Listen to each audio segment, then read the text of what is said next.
16 বলে 3-4-1 ছক্কায় 27 রান। ফাইনালে দক্ষিণ আফ্রিকার বিপক্ষে শিবাম দুবের কার্যকরী একটা ইনিংস দলের প্রয়োজনে। কিন্তু পুরো বিশ্বকাপ জুড়ে শিবাম দুবে কতটুকু সন্তুষ্ট করতে পেরেছে টিম ম্যানেজমেন্ট কিংবা ভারতীয় সমর্থকদের?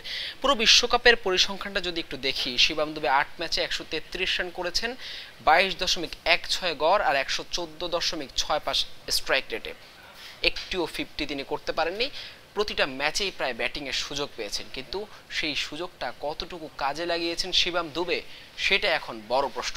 রিঙ্কু সিং এর জায়গায় তাকে নির্বাচকরা সুযোগ দিয়েছিলেন বিশ্বকাপের মঞ্চে। আইপিএল এর মতো আসরে এবারে দুর্দান্ত ফর্ম, পারফরমেন্স সবকিছু মিলিয়ে শিবাম দুবে ছিলেন দারুণ ছন্দে। প্রায় 400-র কাছাকাছি রান করেছিলেন, 3টি 50 ছিল তার।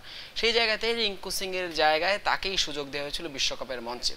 রিঙ্কু সিং এর পারফরমেন্স যদি একটু বলি, যার বড় প্রতিদ্বন্দ্বী শিবাম দুবে ছিলেন, সেই রিঙ্কু সিং 2023 সালে 12 ম্যাচ খেলেছিলেন ভারতের জার্সিতে এবং 24 সালে অর্থাৎ চলতি বছর 3টি ম্যাচ খেলেছেন। সব মিলিয়ে ভারতের জার্সিতে 15 ম্যাচে 356 রান করেছেন, 89 গড় আর 176 স্ট্রাইক রেটে। আইপিএলও পরপর 2 আসরে দারুণ ছন্দে ছিলেন। সেই পরিসংখ্যানটা দেখি, চলতি বছর অর্থাৎ এবারের আইপিএল 168 রান, 18 গড় আর 148 স্ট্রাইক রেট।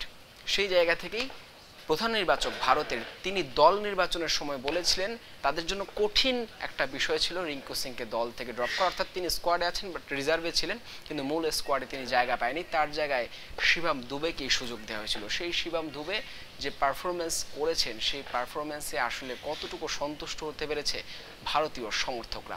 শিবাম দুবে এখন পর্যন্ত এবারের বিশ্বকাপের পারফরমেন্সগুলো যদি একটু দর্শকদেরকে জানাই, সেটা হচ্ছে আয়ারল্যান্ডের বিপক্ষে প্রথমে 2 বলে 0 রানে অপরাজিত ছিলেন, তারপর পাকিস্তানের বিপক্ষে 9 বলে 3টি রান করেন তিনি, এরপর ইউনাইটেড স্টেটস অর্থাৎ আমেরিকার বিপক্ষে 35 বলে 31 রানে অপরাজিত, আফগানিস্তানের বিপক্ষে 7 বলে 10 রান, 24 বলে 34 বাংলাদেশের বিপক্ষে, অস্ট্রেলিয়ার বিপক্ষে 22 বলে 28 এবং সবশেষ ইংল্যান্ডের বিপক্ষে সেমির মঞ্চে প্রথম বলে 0 রানে ফিরেন তিনি।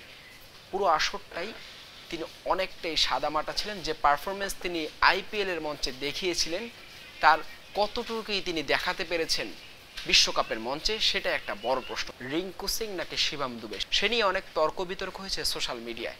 সেই জায়গায় রিঙ্কু সিং কি সুযোগ পাওয়ার যোগ্য দাবিদার ছিলেন, নাকি সেখানে শিবাম দুবে সেই জায়গায় যে সুযোগটা পেয়েছেন তার যথার্থ ব্যবহার করেছেন, সেটাই দর্শকদের কাছে বড় প্রশ্ন।